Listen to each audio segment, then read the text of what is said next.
Okay, so today we will finish curve fitting. So just as a reminder, let me just take a picture. So essentially, what do we use curve fitting for? We often have data, and data is typically plotted as one variable versus another, depending what is of interest to look into in a reservoir. And we're trying essentially to make sense of the data, okay? Especially when we don't have the relationships that would relate those parameters that we're looking into. One common thing, for instance, is finding permeability based on just the porosity or the void fraction inside the rock. And often, permeability is not an easy thing to find. That is basically how much fluid can my porous medium put through. And basically, it's not an easy thing to find, especially in complex rocks. I would really like to have a simple predictive relationship that based on something that I can measure, like porosity and maybe grain size, and those are the most common descriptors. So you will look at the plot of your property versus another property that you're looking at, and you will try to fit a curve to it. And you have to look at the data. There's no avoiding doing that. Just pressing buttons typically doesn't work. So you have to look at the data and see, okay, I would like to have a functional relationship. What should that relationship be? Okay. Simplest relationship ever, not that it always fits the data, is the linear one. And actually here, it actually works rather well. Okay. So I'm sort of plotting a linear trend here, but linear is not always the rule. And our basic approach in finding this fit was essentially, it's called least squares regression. You basically look at the sum of the squared residuals, and for every data point that you have, for instance, data that is xi, yi, and you look at the measured yi, and you come up with the model, whatever that model is. In linear case, it's just a linear relationship, so it's basically a0 plus a1 times x, okay? That would be a linear relationship. And then you're looking for those a0s and a1s, so you're looking for coefficients. So whatever this model is, you find the difference of squares. Again, model could be much more complicated. In linear case, you're looking for two parameters. And then you take partial derivatives of this SR, or square of the residual sum, and you solve for the unknowns, and unknowns are your coefficients. So you have to make an assumption what your model is, so what model looks like it could fit the data, and then you have coefficients in that model, and you're looking for those coefficients by minimizing this SR. And that will typically yield a system of linear equations in the coefficients. So if you have a linear model, you have two coefficients, your system will be 2 by 2. If you have a model that has more than two coefficients, let's say 3, and we will go through examples today, you will have a 3 by 3 system. So that was our least squares regression. Now some of the relationships are not linear by themselves, but we can actually transform them to be linear. Okay? So one example will be, for instance, we went through that by hand. If you assume that you have an exponential function, such as the one here, it also has two parameters, a1, e to the b1x. If you do a natural log of these both sides, you will see that basically parameters that are linearly related are natural log of your y data and x. Okay, so if you define new variables, this is your new x and new y, your new y is natural log of your old y, then those two are linearly related, so you can actually use your data, this new data, to do a linear fit. Okay? And then you just translate back, so you know if you get this coefficient, this was what a0 was, okay? Then you can compute what a1 is based on it. And this is what used to be a1, it's just equal to b1, so basically you can go back to this relationship and find out what it should be. So there's a number of others that basically by the same type of transformation, I can find some sort of new type of x data, new type of y data. In this case, for instance, it's 1 over x and 1 over y. So those are my new variables, and those two new variables are related in a linear way. So this is just some of the equations can be linearized. Okay. Sometimes, so this is actually a full table of some very common nonlinear equations. Okay. And we did an exercise in class. And this was basically for the data that was given here. If I just use linear equation, okay, this is this black data, I get something like this, and it's kind of really far away from the points themselves. Okay. If I actually assume this a times x to the b, which is a type of relationship that can be linearized, okay, then I can actually fit the data and I get a much better fit. So this is where basically you have to look at the data and see what makes sense. And sometimes you have to try out a number of fits before you actually hit a good one. We measure goodness of fit by so-called R squared, and there's a formula for it that is before in the slides. And the closer that number to 1, the better.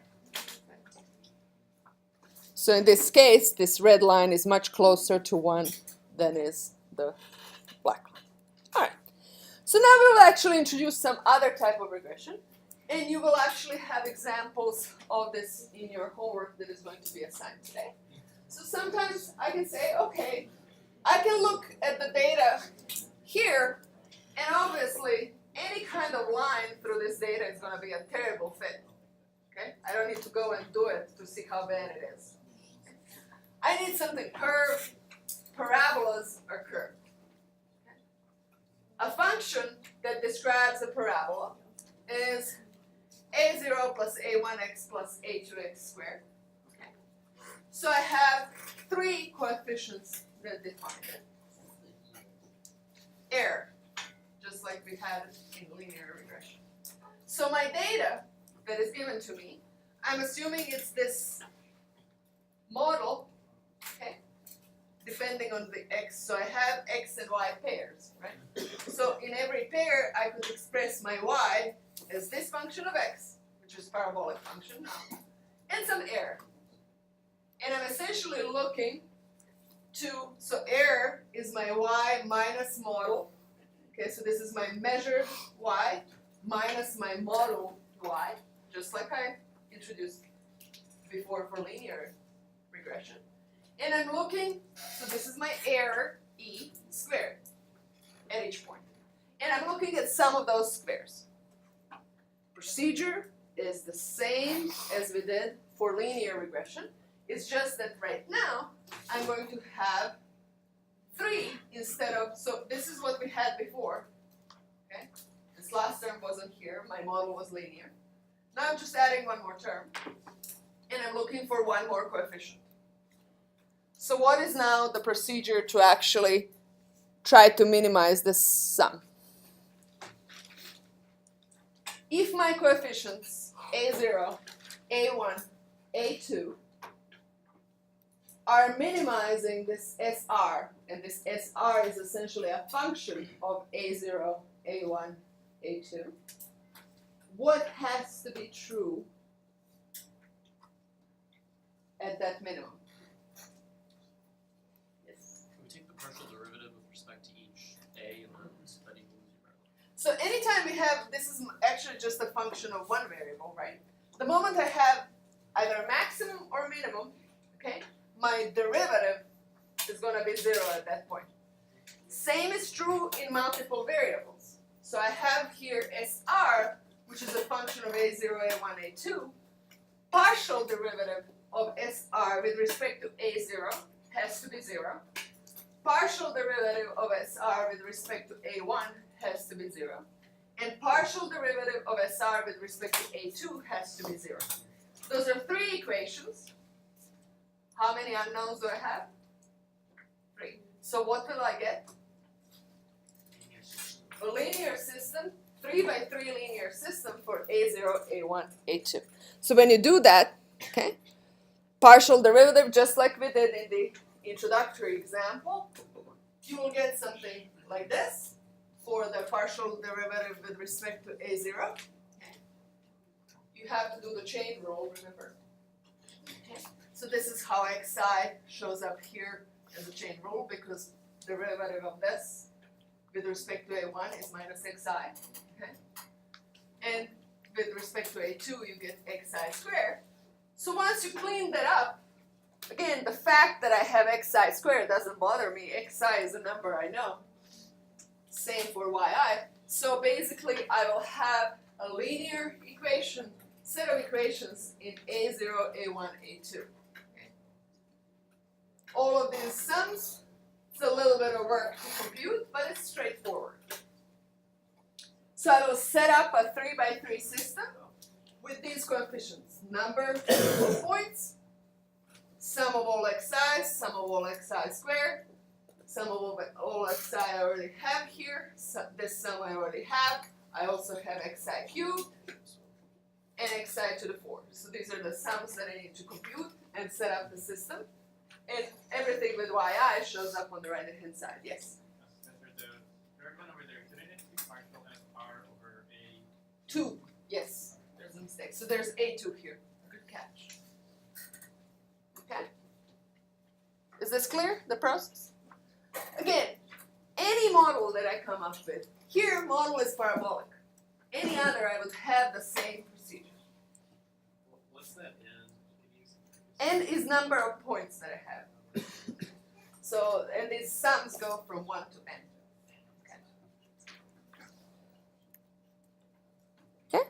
So this would be, for instance, a fit for a polynomial regression. Okay. Again, so procedure is the same, and this is essentially practice in setting up a system of linear equations. Okay. Here's one more example. I could actually have, essentially I could be looking at 3 properties, not just 2. Okay. So I could actually have my permeability that I mentioned already depend both on porosity and the grain size.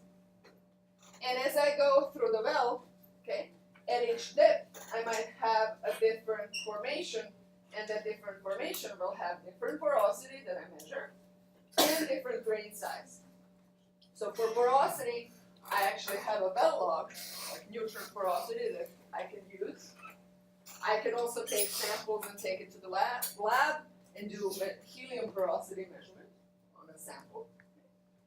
For grain size, I have to have my friend geologist look at the formation to actually tell me what the grain size is. Okay? And they do quite painstaking counting, okay, based on the thin sections in order to find that. And you get some of that in your sedimentary rocks. So either way, I can find grain size as well, or some sort of average grain size that I could, for instance, plot against.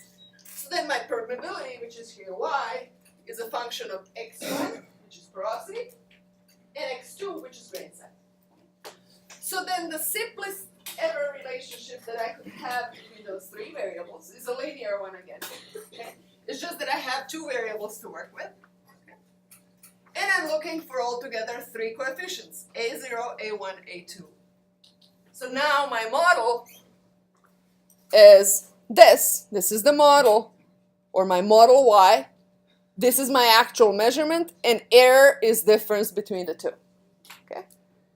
Procedure is again the same. I'm going to, for all of the points that I have, so remember that I will have both my permeability, porosity, and grain size at every point. So I have my yi, x1i, and x2i as given with the data. Okay? It's just that my data is basically one function of 2 possible variables. And I look at the difference between my measurement and my model. I square it and sum all of those up into SR. And the procedure is then the same. I'm looking for coefficients A0, A1, A2. So my partial derivative of SR with respect to A0 has to be 0. That gives me my first equation. Then derivative of SR with respect to A1 has to be 0, as well as with respect to A2. So procedure is like I'm like a parent. Like I just keep repeating the same procedure. You just have to have an idea which model to use. Or try out number of models. And this again gives a set of equations in A0, A1, and A2. It's going to be a 3x3 system, okay, that I can easily set up. It's a bunch of sums that depend on my data points, x1i, 2i, and yi. Yes? On your previous example, why don't you take into account that coefficient you had in front of the sum? You have the -2 in front of all those. You can divide. There's a 0 here. Yeah, you can leave it in there. But then all of these are multiplied by -2. Same thing. Remember, if I have a linear equation, I can multiply all of the coefficients just whatever you want. That's what you're using in Gaussian elimination. So again, just for simplicity. But you, if you could leave it there, you should get the same. Other questions? So same here. This -2 disappears because I can just, it's multiplying this entire sum, therefore I can basically divide by it. Okay? Okay. So just in summary again, you need to come up with what the model is. This model has a number of coefficients that you're looking for. And the way you're going to come up with those coefficients is that you're going to set up sum of squared differences between your measured data and your model. And you will take partial derivatives of this sum SR and with respect to these unknown coefficients, and you're going to set it to 0. So if you're fitting a straight line, your model will be simple and it will have 2 coefficients, but it could be anything else. Questions? So the types of regressions basically depend on what is the model that I have and what is the model that I assume. Linear is the simplest one. That's simply a linear relationship between y and x. I could also have a nonlinear function, and some of those, we had a set of some of them that we can actually linearize and still use linear regression to find the solution. I have mentioned 2 others. One is polynomial, so I simply assume a parabolic function between my y and my x, and that's by looking at the inspired by data. Or multiple linear, I could have a number of different variables related. As long as I have those measurements, it's not a problem. The simplest thing to assume is a multiple linear relationship. But you could go anywhere further from here, again, as long as you have a good idea on what should model be. Sometimes that's actually where some sort of theoretical knowledge comes in handy. So without just like assuming things, it's good to know some petrophysics and assume something that is based on the physics that is involved. Physics might be complex, all right, okay? But so I might have some simplified relationship. For instance, carbonate rocks are very complex, okay? And they don't have just, they might be sedimentary, they might be just formed by precipitation.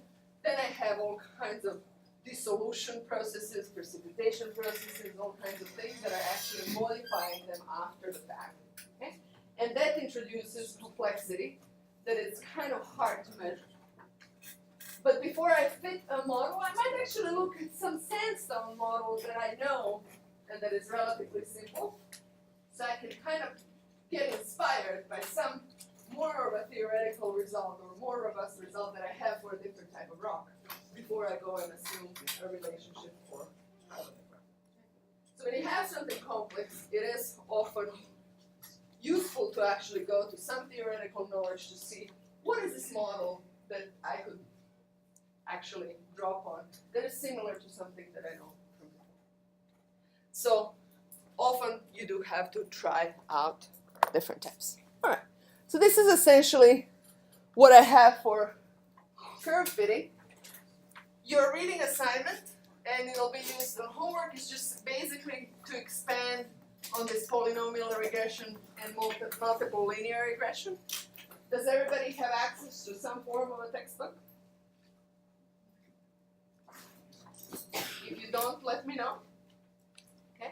And I'll make a copy of these chapters for you. So essentially, you can just read up a little more on polynomial and multiple linear regression in this textbook.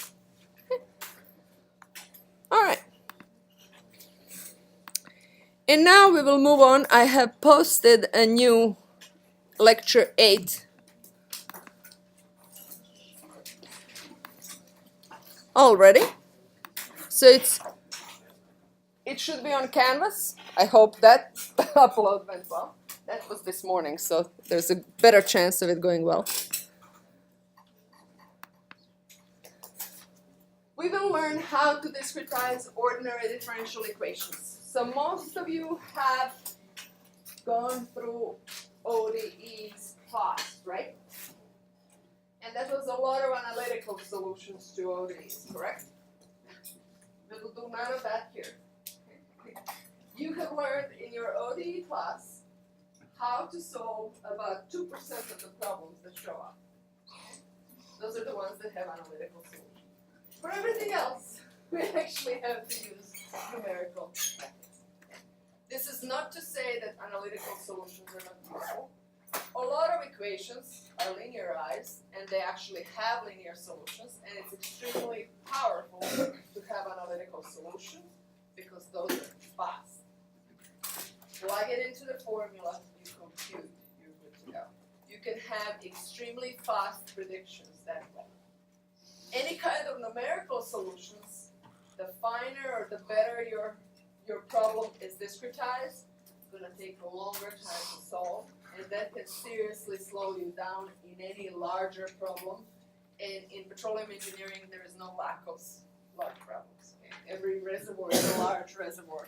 We don't do small.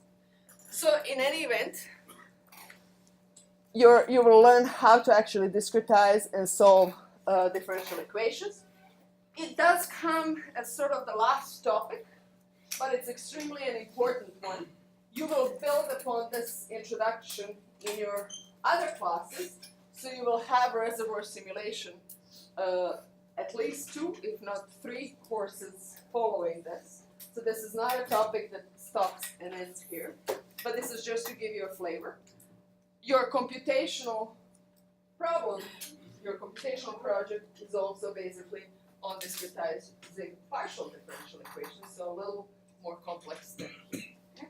So those are very important things because a lot of most of the physical phenomena that we're actually looking into, we're forming a differential equation that basically governs the problem. All right. So I have skipped so we have finished curve fitting. I will skip interpolation and integration. If I have the time in our last class next Monday, I will give a very brief 20-minute overview. I personally think that differentiation is a little more important than integration, especially in the problems that you will be solving. That's not to say that integration is not important. Okay, so ordinary differential equation. So let's start with an example. Here's one example where a differential equation comes up, and that is if I have water filling a water tank, so I have water coming in at the given rate, which I give my rate of mass coming in is d mass dt, and I also have a smaller opening at the bottom, and my water is coming out at a given rate as well. I am wondering, this tank has certain cross-sectional area, and this height is a variable that I'm trying to predict here. And depending on my rates in and out, this height will change in time. Okay? Now, basically, let's say that I know what my water flow into is, and it's actually given as a function of time, and it changes kind of as a periodic function of time. Okay? So these coefficients, I don't worry about. I know them all. Okay, they're given. Second thing, I also have the rate of water flowing out, but that's simply, it is limited by size of the opening here and mother gravity. Okay, so mother gravity also depends on how much water, what is the height of this. So basically I have, this rate will be essentially a function of height. And that creates a problem in solving this by hand. Okay? Because at every time, my height is different, and therefore my flow out is different, which ultimately kind of creates a circular connection between the height itself and these boundary conditions. Okay? But I do have it, so basically this is my area. This is not hole, well, it's hole here, not pipe. Okay? Area of the hole, density of the water, this is gravity, and this is the height, which is my function of time. Okay? So my overall change in mass that I have in tank is whatever comes in minus what comes out. If I have more that comes in, then what comes out, I will have accumulation within the tank. If what comes out is the same as what comes in, which I doubt it will be given the boundary conditions, then I have a steady state. And if my whatever is out is less, then well, eventually I will just drain the tank. So basically, my mass in the tank is also related to height. It's simply my cross-sectional area times height gives me the volume times density gives me the mass. So basically I have how h or height changes in time as a function of h itself.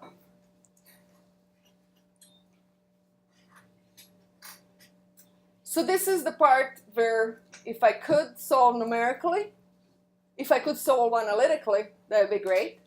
Then I would simply get, given the boundary condition, what my h of the, given the initial height in the tank at time is equal to 0, I would simply find what height is. But that's difficult in this problem. So we will learn of a numerical way to deal with this. So this is one motivating example. So my mass is rho times volume. So mass, so area of the tank times height is volume of the tank. Okay? And it's the volume that changes in time. Rho doesn't change and A doesn't change. So when you do ddt of mass, what you basically have is these two are constants times dA. Yeah? Alright. So let's figure out how do we solve problems like this. So just as a recap, your differential equation could be so-called initial value problems. They're time dependent, such as just the problem that I described on the previous slide. Okay? And you solve that equation by specifying mass at time t is equal to 0. You could also have a boundary value problem, and we have this example. It comes down to a system of linear equations, if you remember. So we had this example of the change in temperature. There is no time dependence here. I just discretize this operator, differential operator. And h is known, and this is basically, I give the boundary conditions, and that allows me to set up my boundary value problem.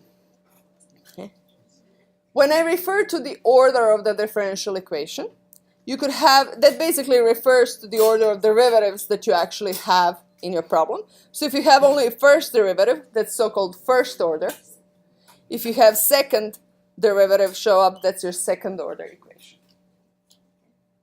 And then partial differential equations, those are basically for functions of multiple variables. You will have partial differential operators show up in the function. And this is actually a similar problem to this shows up on your computational assignment.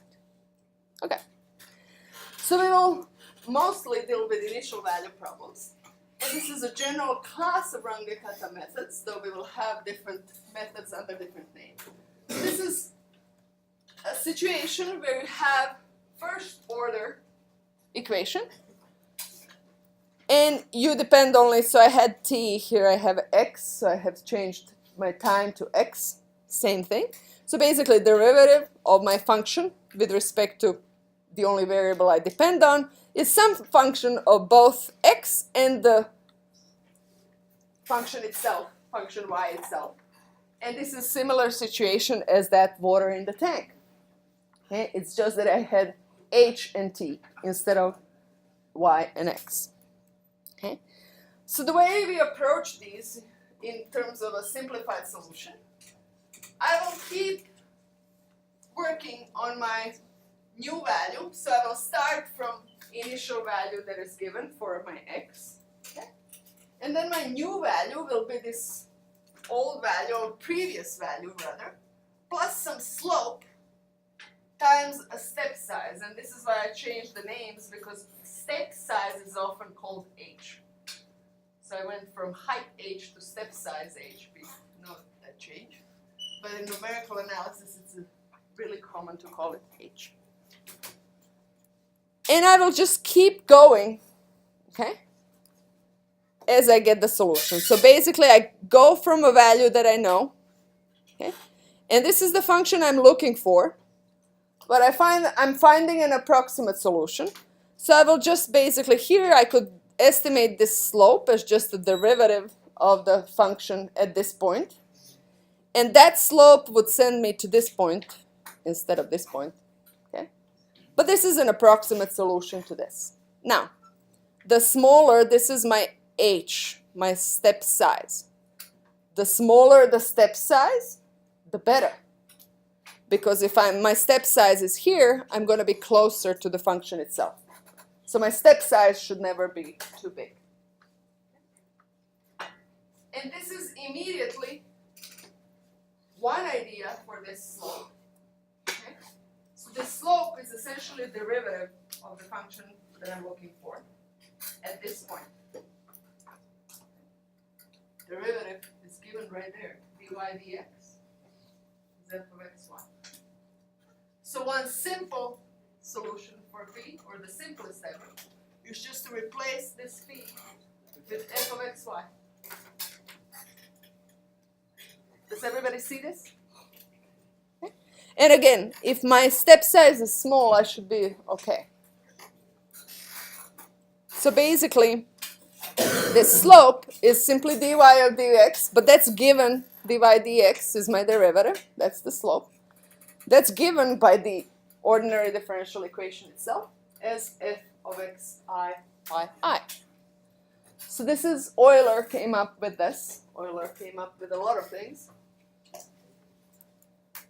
So basically my new value, yi plus 1, is my previous value, plus the slope times h, and h is the step size that I picked myself.